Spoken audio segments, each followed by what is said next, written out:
guys, this is Miriam at High Life Auto. I just wanted to do a short video and teach you guys a little bit about what I do most of the time when a car comes in from the auction or from a trade or from wherever we get it from. So when it comes in, I do a typical check-in process, and I kind of wanted to show you what that looked like and show you what we do and all of that. So I'm going to try and do it one-handed because I've got to hold the phone, or I'm going to prop the phone up and you might not get the best view, but we'll give it the best shot. So I'll turn you around here.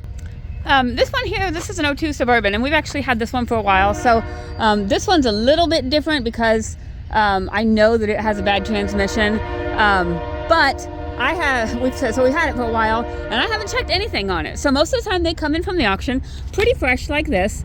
It's got all the writing on the windows, and it's, it might be filled with trash. It might be, I don't know. We've had them every single way. So a lot of times what I do, if they don't start right off the bat, I'll put them on a battery charger overnight and repair the battery so that hopefully it will reset the battery.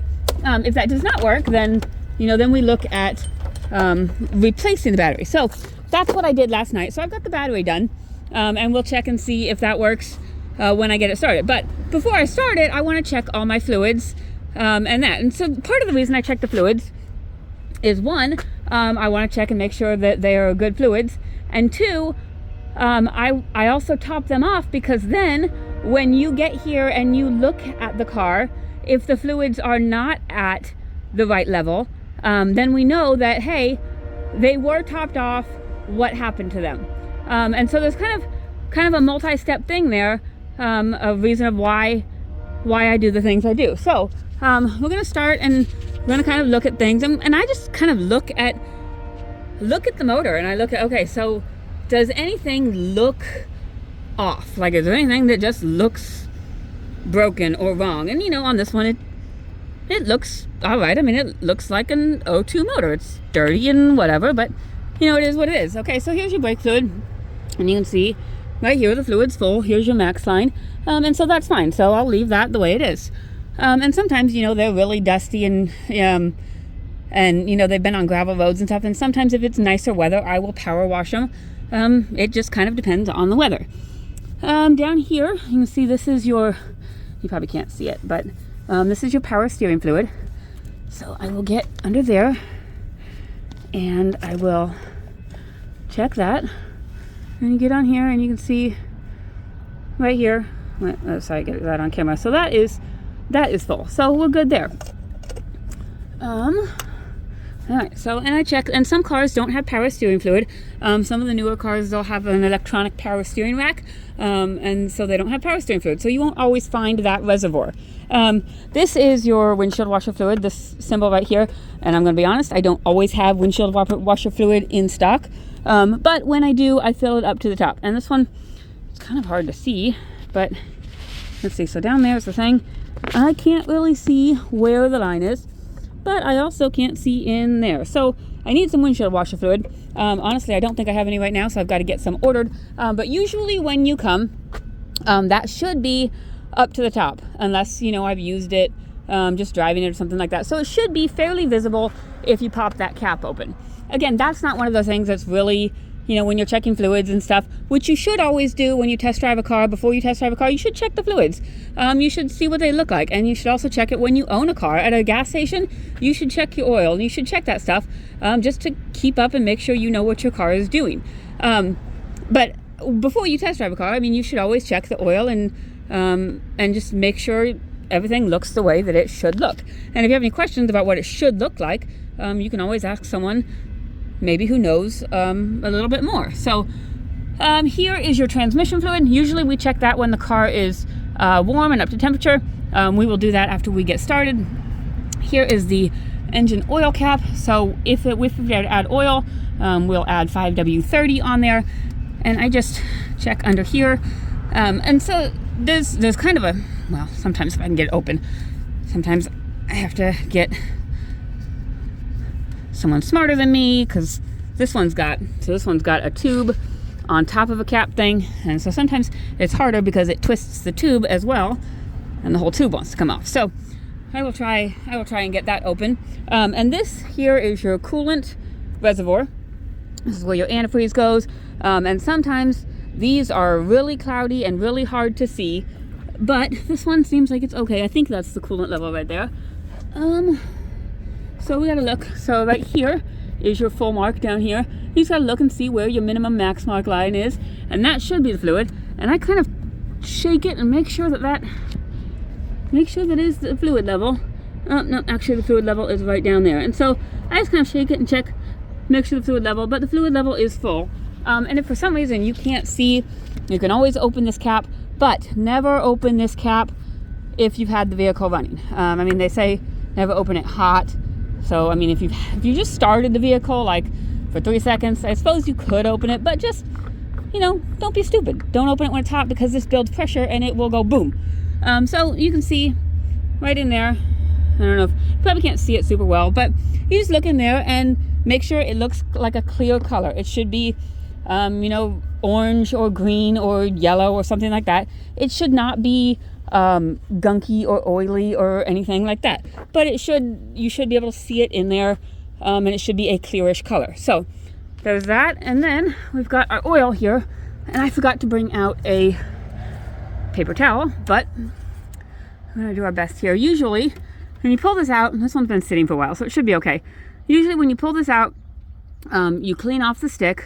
So let's see, I probably can't figure out how to do this with one hand. Okay, well, we're gonna do it anyways. I'm gonna hold this, I'm gonna clean off the stick. See, this is the whole fun about being a mechanic. You just kind of clean stuff off, and then you wipe it on your jeans, or you wipe it on, you know, whatever, you wipe it on something. That's what we have a washing machine for. Okay, so then I cleaned off the stick, and then you put it back in, and I have these parked, usually I have them parked on this bottom part of my lot, which is a fairly level surface. It might not be 100% perfect, but it is important to check this on a fairly level surface, because otherwise it will skew the results.